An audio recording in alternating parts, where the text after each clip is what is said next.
नमस्कार दोस्तों, मैं अभिषेक कुमार स्वागत करता हूं आपका क्लास 7th के साइंस के सेक्शन में, जिसमें आज हम पढ़ेंगे क्लास 7th के साइंस का first chapter nutrition in plants.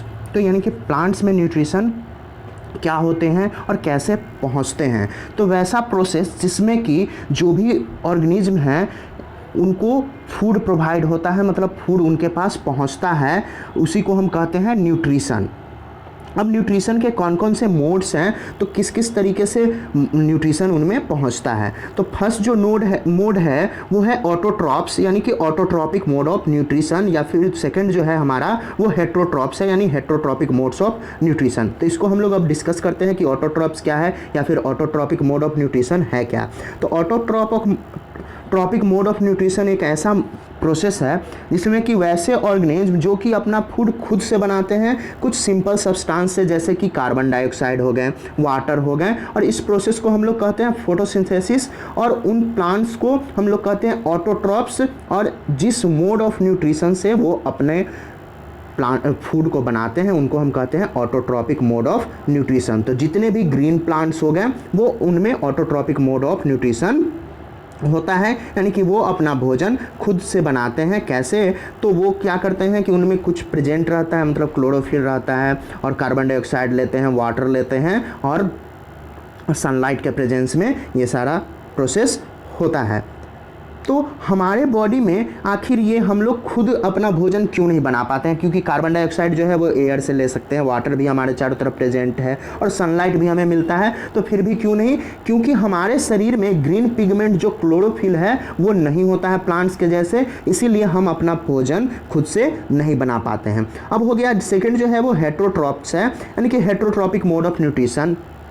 तो वैसे ऑर्गेनिज्म जो कि अपना भोजन खुद नहीं बना पाते हैं फोटोसिंथेसिस प्रोसेस में, तो वो करते क्या है कि ग्रीन प्लांट्स या फिर दूसरे एनिमल से अपना फूड प्राप्त करते हैं। तो इनको हम लोग कहते हैं हेट्रोट्रॉपिक मोड ऑफ न्यूट्रिशन, यानी कि और उन एनिमल्स को या फिर उन प्लांट्स को हम लोग कहते हैं हेट्रोट्रॉप्स। तो जितने भी बहुत सारे जो नॉन ग्रीन प्लांट्स हैं, यानी कि जो हरे प्लांट्स नहीं होते हैं, उनमें क्लोरोफिल नहीं होता है। बहुत सारे ऐसे हैं हरे प्लांट्स, मतलब जो ग्रीन नहीं हैं उनमें क्लोरोफिल नहीं होता है, तो वो अपना भोजन नहीं बना पाते हैं फोटोसिंथेसिस से। तो वो क्या करते हैं कि डिपेंड रहते हैं दूसरे प्लांट्स या एनिमल्स पे। और बहुत सारे जो एनिमल्स जैसे कि फंगी वगैरह हो गया, और एनिमल्स जो हैं जितने भी, जिसमें कि हम लोग ह्यूमन बींग्स भी शामिल हो गए, ये सब हेट्रोट्रॉप्स में आते हैं, क्योंकि ये जो है वो अपना भोजन नहीं बना पाते हैं और ये डिपेंड रहते हैं मेनली किस पे? तो ये डिपेंड रहते हैं ऑटोट्रॉप्स पे।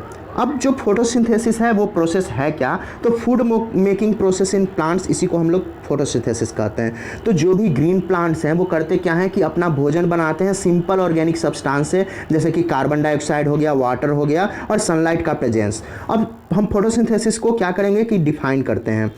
तो the process by which green plants make their on food, जैसे कि क्या? तो like glucose from carbon dioxide and water by using sunlight energy in the presence of chlorophyll is called photosynthesis. तो वैसा प्रक्रिया जिसमें कि ग्रीन प्लांट्स करते क्या है कि अपना भोजन बनाते हैं, ग्लूकोज बनाते हैं, किन किन से? तो कार्बन डाइऑक्साइड से, वाटर से, और किसका यूज करते हैं? तो सनलाइट का यूज करते हैं, और क्लोरोफिल के प्रेजेंट में, इसको हम लोग कहते हैं फोटोसिंथेसिस। तो किस तरीके से बना? तो कार्बन डाइऑक्साइड वो कहाँ से लिए? तो एयर से ले लिए। वाटर कहाँ से आया? तो सॉइल से आया। सनलाइट और क्लोरोफिल प्रेजेंट है तो ग्लूकोज बनाए, यानी कार्बोहाइड्रेट फूड बनाए, और ऑक्सीजन जो है वो फिर से एयर में चला गया। तो ऑक्सीजन प्रोड्यूस होता है फोटोसिंथेसिस के दौरान, ये बहुत ही इंपॉर्टेंट चीज़ है। तो यहाँ पे देख सकते हैं कि एक फिगर है लीव्स का, जो कि कार्बन डाइऑक्साइड एयर से आ रहा है, वाटर आ गया इधर, देखिए सॉइल से, मतलब रूट से होते हुए स्टीम में गया, और स्टीम से वो फिर से लीव्स में आ गया। सनलाइट आ गया, हमारे एटमॉस्फेयर से दिन में सनलाइट होता है, क्लोरोफिल तो ग्रीन पिगमेंट्स रहता ही है, उसके बाद ग्लूकोज बन गया फूड, और ऑक्सीजन जो है वो रिलीज हो गया। तो इस तरीके से होता है। अब प्रोसेस जो है फोटोसिंथेसिस, इसमें पहले सिंपल कार्बोहाइड्रेट्स यानी कि ग्लूकोज बनते हैं एज अ फूड, और उसके बाद वो जो ग्लूकोज है यानी वो कार्बोहाइड्रेट है वो कम्प्लेक्स कार्बोहाइड्रेट में चेंज हो जाता है, जिसको कि हम लोग क्या कहते हैं? स्टार्च कहते हैं। और स्टार्च जो है वो स्टोर्ड रहता है एज ए फूड कहाँ? तो प्लांट्स के वेरियस पार्ट्स में, अलग अलग पार्ट्स में, जैसे जिसमें कि लीव्स भी शामिल है।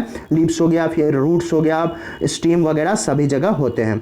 तो लीव्स को हम लोग कहते हैं हैं कि प्लांट का ये फूड फैक्ट्री है, यानी कि प्लांट में फूड कहाँ बनता है, तो लीव्स में। तो इसीलिए हम इसे क्या कहते हैं कि फूड फैक्ट्री, यानी फूड बनाने का फैक्ट्री है प्लांट्स का। कौन? तो लीव्स। अब कौन कौन से कंडीशन जरूरी है फोटोसिंथेसिस के लिए? तो फोटोसिंथेसिस यानी जिसको हम प्रकाश संश्लेषण भी कहते हैं, इसमें होता क्या है कि कार्बन डाइऑक्साइड प्रेजेंट रहना चाहिए, वाटर रहना चाहिए, क्लोरोफिल और सनलाइट जो है वो नेसेसरी है फोटोसिंथेसिस प्रोसेस के लिए। अब किस तरीके से प्लांट जो है वो कार्बन डाइऑक्साइड लेते हैं फोटोसिंथेसिस के दौरान? तो प्लांट जो होते हैं वो कार्बन डाइऑक्साइड गैस लेते हैं फोटोसिंथेसिस के लिए। कहाँ से? तो एयर से। और ये एयर से जाता कहाँ से है? तो लीव्स में क्या होता है कि स्टोमाटा होता है, यानी छोटे छोटे पोर्स होते हैं, और वो पोर्स से ही वो उसके अंदर जाता है। और पोर्स के दोनों साइड गार्ड सेल होते हैं, जो स्टोमाटा होता है उसके दोनों साइड गार्ड सेल होते हैं, और वही जब ओपन होते हैं तो उसके अंदर क्या जाता है, तो कार्बन डाइऑक्साइड जाता है, और फिर से जब क्लोज हो जाते हैं और फिर से जब ओपन होते हैं तो उसमें से ऑक्सीजन रिलीज होता है, जो कि ऑक्सीजन फोटोसिंथेसिस के दौरान बनता है। तो यहाँ पे फिगर में देख सकते हैं कि ये ओपन स्टोमाटा है, इसके दोनों साइड दिख रहा है कि ये स्टोमाटा है, तो ये गार्ड सेल है, यहाँ पे क्लोरोप्लास्ट ग्रीन कलर का दिख रहा होगा, और ये स्टोमाटा जो है वो खुला हुआ है, ये है लीव का सरफेस। और यहाँ पे क्लोज स्टोमाटा है जो बंद है, यानी गार्ड सेल जो है वो सीधे हो गए हैं, बंद हो गए हैं। अब किस तरीके से वाटर ऑब्टेन होता है, मतलब प्लांट्स में वाटर कहाँ से आता है? तो प्लांट जो है वो फोटोसिंथेसिस के लिए उन्हें वाटर की ज़रूरत होती है, और ये सॉइल से आता है। तो सॉइल से आने मतलब सॉइल से वो डायरेक्ट कैसे आएगा? तो रूट जो होते हैं वो सॉइल से जुड़े हुए होते हैं, और वो क्या करते हैं कि ट्रांसपोर्ट करते हैं वाटर का एक वेसल्स लाइक, मतलब इंटरकनेक्टेड पाइप्स होता है जो कि जुड़ा हुआ रहता है रूट से स्टेम में, और स्टेम से ब्रांचेज में, और फिर लीव्स में। और ये जो पाइप लाइक वेसल्स है जो कि वाटर ट्रांसपोर्ट करता है लीव्स तक, इस पाइप लाइक वेसल्स का नाम है जाइलम। तो जाइलम से अब प्लांट जो हैं और क्या करते हैं कि बहुत सारे जो फूड्स वगैरह हैं, जो मिनरल्स हैं, कार्बोहाइड्रेट्स हैं, वो सब जगह पहुंचाते हैं। तो ये जो है फूड्स वो पहुंचाते हैं कहाँ? तो प्लांट्स के वेरियस पार्ट्स में। अब जो क्या रोल है क्लोरोफिल का फोटोसिंथेसिस में? तो क्लोरोफिल जो है वो ग्रीन सब्सटेंस है, वो प्लांट के लीव्स में प्रेजेंट रहता है। और क्लोरोफिल जो करता क्या है कि उसी के कारण हमारा जो प्लांट्स है वो ग्रीन कलर का दिखता है, उसके लीव्स जो है वो ग्रीन कलर के दिखते हैं। और क्लोरोफिल करता क्या है कि वो सनलाइट को एब्जॉर्ब कर लेता है, और सनलाइट से उसको क्या मिला? तो एनर्जी मिला। और यही सनलाइट एनर्जी का यूज करके वो कार्बन डाइऑक्साइड, वाटर को कन्वर्ट करता है ग्लूकोज में। तो क्लोरोफिल एनर्जी को एब्जॉर्ब किया, लाइट एनर्जी को, और ये जो एनर्जी है वही सप्लाई किया जाता है लीव्स के पास, और फोटोसिंथेसिस होता है, यानी प्लांट्स अपने फूड को बनाते हैं। अब सनलाइट का फोटोसिंथेसिस में क्या रोल है? अभी तो क्लोरोफिल का हो गया, अब सनलाइट का। तो सनलाइट जो है वो एक एनर्जी का सोर्स है, यानी अर्थ पे जो भी चीज़ हम लोग एज ए फूड लेते हैं उसमें एनर्जी की ज़रूरत होती है। तो यहाँ हुआ क्या कि अर्थ पे ये सोलर एनर्जी हुआ, और ये जो सोलर एनर्जी सन का जो है वो अल्टीमेट सोर्स है सभी लिविंग ऑर्गेनिज्म के लिए। तो यही एनर्जी सप्लाई करता है, और ये एनर्जी केमिकल एनर्जी में कन्वर्ट हो जाता है और फूड में स्टोर रहता है, जो कि बाद में हमें एनर्जी मिल पाता है। अब देखेंगे कि किस तरीके के अलग अलग कलर्स होते हैं प्लांट्स के जो लीव्स हैं। तो प्लांट्स का लीव्स का बहुत सारा कलर होता है, रेड हो गया, वायलेट, ब्राउन। तो ये लीव्स का जो कलर है वो ग्रीन के अलावा है, लेकिन जरूर ऐसा नहीं है कि जो ग्रीन नहीं है उनमें क्लोरोफिल नहीं होता है। तो बहुत सारे प्लांट्स हैं उनमें क्लोरोफिल होता है, भले उनका जो लीव्स का कलर है वो दूसरा कलर हो। तो ये होता कहाँ है? तो उस जो कलर है उसके नीचे, क्योंकि ये उसको मास्क प्रोवाइड कराता है, एक तरीके से उसको ढके हुए रहता है जो ग्रीन पिगमेंट्स हैं, यानी क्लोरोफिल। तो जो दूसरे कलर के प्लांट्स हैं बहुत सारे जिनका कि कलर अलग अलग होता है, वो भी फोटोसिंथेसिस प्रक्रिया को करते हैं, यानी उनमें भी प्रकाश संश्लेषण होता है। अब फोटोसिंथेसिस जो है वो प्लांट्स के दूसरे पार्ट्स में मतलब कहाँ से होता है लीव्स के अलावा? तो नॉर्मली जो फोटोसिंथेसिस है वो तो लीव्स के द्वारा ही होता है, लेकिन कुछ प्लांट जो हैं उनमें ग्रीन स्टेम होते हैं या फिर ग्रीन ब्रांचेज होते हैं। जैसे कि कैक्टस हो गया हमारा, इसमें क्या होता है कि जो लीव्स होता है वो बहुत छोटा होता है, ताकि वाटर का जो लॉस है वो बहुत कम हो ट्रांसपिरेशन के द्वारा। क्योंकि कैक्टस होता कहाँ है? तो रेगिस्तान में, मरुस्थलीय भूमि में, वहाँ पानी की कमी होती है। तो यहाँ जो स्टीम और ब्रांचेज उसके जो हो गए कैक्टस प्लांट के, उनमें क्लोरोफिल होता है, क्योंकि ये ग्रीन कलर के होते हैं, और यही क्या करते हैं कि उस प्लांट्स के लिए फूड प्रोड्यूस करते हैं, यानी फोटोसिंथेसिस करते हैं। तो क्या हो गया कि लीव्स के अलावा ब्रांचेज में भी और स्टेम में भी फोटोसिंथेसिस होता है। अब फोटोसिंथेसिस एल्गी में कैसे होता है? एल्गी को हम लोग क्या कहते हैं? तो शैवाल, एल्गी जो है उसको शैवाल कहते हैं। और ये जो है वो लार्ज ग्रुप है बहुत सारे छोटे छोटे प्लांट लाइक ऑर्गेनिज्म का। और एल्गी जो है वो डिफरेंट है प्लांट से, क्योंकि इसमें रूट्स भी नहीं होते, स्टेम भी नहीं होते, लीव्स भी नहीं होते। तो इसमें होता है क्या है कि इसमें भी क्लोरोफिल प्रेजेंट रहता है और इन्हीं क्लोरोफिल के मदद से ये अपना फूड बनाते हैं। तो एल्गी को यानी शैवाल को हम लोग जहाँ भी स्टोर वाटर रहता है वहाँ पे देख सकते हैं। अब सिंथेसिस किस तरीके से फूड, प्लांट फूड जो होता है वो सिंपल कार्बोहाइड्रेट को किस तरीके से जो कम्प्लेक्स कार्बोहाइड्रेट में बनाता है। तो प्लांट जो हैं उनमें स्टार्च होता है एज अ फूड। तो कुछ जो सिंपल कार्बोहाइड्रेट्स हो गए यानी ग्लूकोज हो गए वो फोटोसिंथेसिस के दौरान कन्वर्ट हो जाते हैं कम्प्लेक्स कार्बोहाइड्रेट में यानी स्टार्च में, और वो उनके रूट्स में, स्टेम में, लीव्स में या फिर सीड में स्टोर रहते हैं। जैसे एग्जाम्पल में देखा जाए कि सीड हो गया हमारा व्हीट का या फिर राइस का, इसमें बहुत सारे स्टार्च होते हैं। उसके बाद पोटैटो, कैरोट, प्लांट, इन ये जो है क्या, तो ये रूट है, इसमें भी बहुत सारे स्टार्च होते हैं। अब प्लांट जो है वो करते क्या है कि ऑयल बनाते हैं, फैट एज अ फूड। तो होता क्या है कि बहुत सारे जो प्लांट्स होते हैं वो अपने सिंपल कार्बोहाइड्रेट को यानी कि जो सिंपल ग्लूकोज है उसको फोटोसिंथेसिस के दौरान ऑयल में कन्वर्ट कर देते हैं, ऑयल में, और वो स्टोर होते हैं उनके सीड्स में। और फिर इन ऑयल सीड्स को हम लोग क्या करते हैं कि उसको चेंज करते हैं और ऑयल निकालते हैं उनमें से, और उसी ऑयल का यूज करते हैं हम लोग भोजन पकाने में। तो जैसे सनफ्लावर प्लांट हो गया, इसमें भी बहुत सारे ऑयल होते हैं, मस्टर्ड सीड्स हो गया इसमें भी, और बहुत सारे जो वेजिटेबल्स ऑयल हैं वो।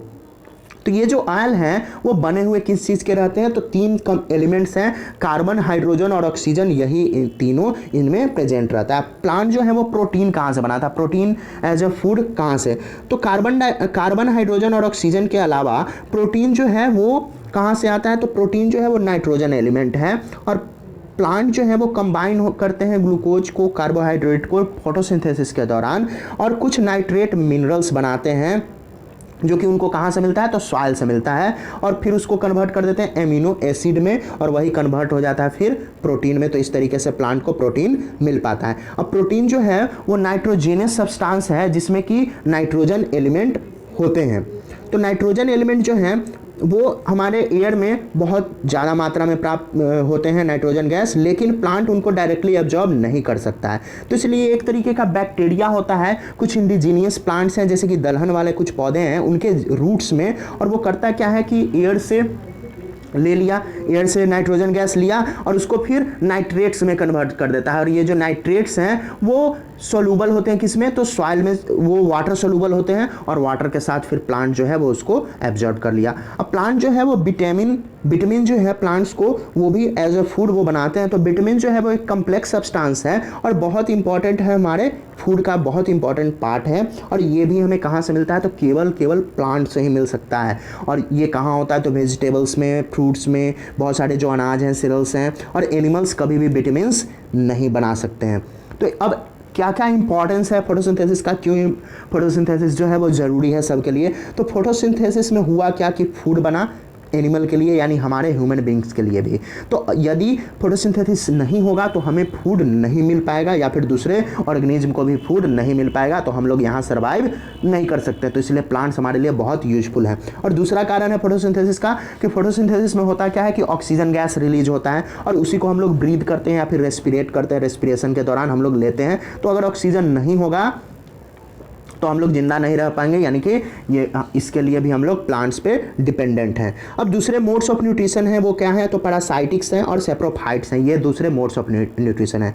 तो पैरासाइट होता क्या है? तो पैरासाइट वैसे प्लांट्स या वैसे एनिमल्स होते हैं जो कि या तो दूसरे प्लांट्स या दूसरे एनिमल के ऊपर रहते हैं या फिर उनके अंदर, यानी कि जो दूसरे ऑर्गेनिज्म हैं जहाँ से उनको फूड प्राप्त होता है उसको हम लोग कहते हैं उनका होस्ट, और वहीं से वो फूड लेते हैं, और ऐसे और प्लांट्स या एनिमल्स को हम लोग पैरासाइट्स कहते हैं। तो पैरासाइट्स कहाँ से लेगा अपना फूड? तो होस्ट से। तो इसका एग्जाम्पल है कस्कुटा, जिसको कि हम लोग अमरबेल कहते हैं हिंदी में। ये करता क्या है कि दूसरे जो ग्रीन प्लांट्स हैं उनका बना बनाया जो रेडीमेड फूड है वो ही लेता है उनसे, और ये अपना भोजन खुद से नहीं बनाता है।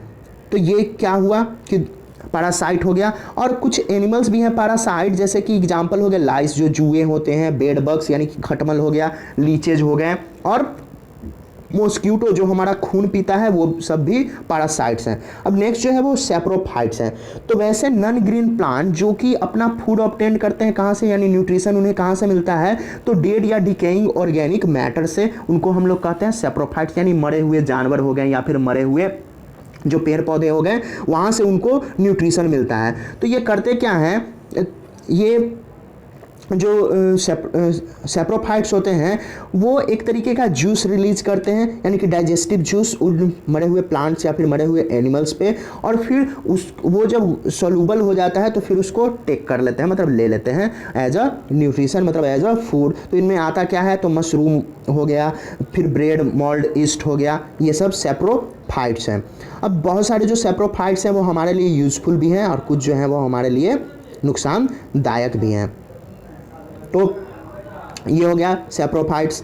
अब देख सकते हैं हम लोग कि सैप्रोफाइट्स किस तरीके से, ये जो फंगी है वो ब्रेड पे ग्रो कर जाता है, यानी बहुत दिन तक अगर हम ब्रेड को छोड़ देते हैं तो ग्रीन ग्रीन कलर का कुछ फंगस जैसा हो जाता है और वो ख़राब हो जाता है हमारा ब्रेड। तो ये है फंगी। तो फंगी जो है वो हमारे लिए यूजफुल भी है और हार्मफुल भी है। तो यूजफुल किस लिए है कि बहुत सारे जो मेडिसिन है उनमें फंगी का यूज होता है, अल्कोहल बनाने के लिए भी और ब्रेड बनाने के लिए भी फंगी का ईस्ट का यूज करते हैं हम लोग, और एंटीबायोटिक जैसे कि पेंसिलिन बनाने के लिए भी यूज करते हैं। तो ये सब हमारे लिए यूजफुल है। और बहुत सारे फंगी जो हैं इनके कारण प्लांट्स और ह्यूमन बींग्स को डिजीजेज भी होती है, बीमारियां भी। तो कभी कभी आपने देखा होगा कि खेतों में पूरे के पूरे जो फसल है वो डिस्ट्रॉय हो गया, नष्ट हो गया, किसके कारण, तो फंगस के कारण। और हमारे स्किन डिजीज बहुत सारे हैं, जैसे कि रिंग वर्म, जो दाद खाज खुजली वगैरह होता है ह्यूमंस में, ये फंगस के कारण ही होता है। तो हमारे लिए यूजफुल भी हो गए और हार्मफुल भी। अब इंसेक्टिवोरस प्लांट्स, यानी कि वैसे प्लांट्स जो कि अपने भोजन का कुछ पार्ट इंसेक्ट से प्राप्त करते हैं, उनको हम इंसेक्टिवोरस प्लांट्स कहते हैं। तो इंसेक्टिवोरस प्लांट्स को कार्निवोरस प्लांट्स भी